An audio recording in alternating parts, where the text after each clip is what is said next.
लखनऊ के मीराबाई मार्ग स्थित स्टेट गेस्ट हाउस का एक कमरा नंबर उस वक्त मायावती का ठिकाना हुआ करता था।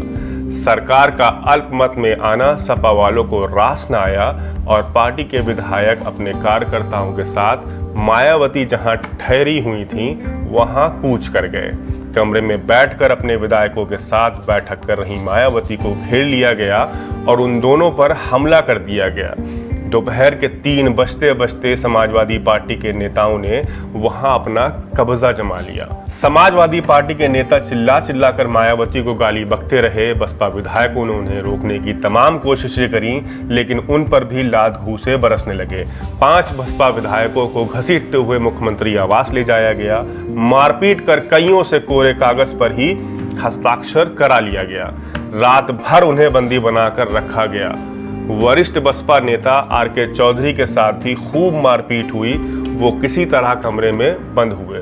कुछ एक पुलिसकर्मियों को छोड़ दें तो पूरा पुलिस प्रशासन सपा की अंगुलियों पर नाच रहा था। ऐसा कहा जाता है कि जब इस कांड को अंजाम दिया जा रहा था तब स्टेट गेस्ट हाउस की बिजली पानी दोनों काट दी गई थी और तत्कालीन लखनऊ के एसएसपी आराम से अपने यहाँ सिगरेट फूंक रहे थे। मुख्यमंत्री कार्यालय की धमकी थी कि बल प्रयोग न किया जाए। जिला मजिस्ट्रेट ने इसके खिलाफ विरोध जताया तो आधी रात को ही उनका तबादला कर दिया गया। यही वो घटना थी जिसने मायावती और मुलायम सिंह यादव को जानी दुश्मन बना दिया। भाजपा और केंद्र सरकार के हस्तक्षेप से मामला शांत हुआ। मायावती और उनके साथी नेता कमरे से बाहर निकलने को तब भी तैयार न थे। ऐसे में उन्हें बार बार ये भरोसा दिलाना पड़ा कि अब खतरा टल चुका है। और आज दलितों की बात करने वाली समाजवादी पार्टी तब एक दलित नेता पर हमले को लेकर आज तक चुप रहती है, क्योंकि वो दलित नेता कोई और नहीं, खुद मायावती ही थी। इतने सालों बाद गेस्ट हाउस कांड को इसलिए भी काले दिन के रूप में देखा जाता है क्योंकि उसी दिन सपा के गुंडों ने मायावती के साथ मारपीट की थी और उनके कपड़े तक फाड़ डाले। उस दिन एक महिला की आबरू से खुलेआम खिलवाड़ हुआ।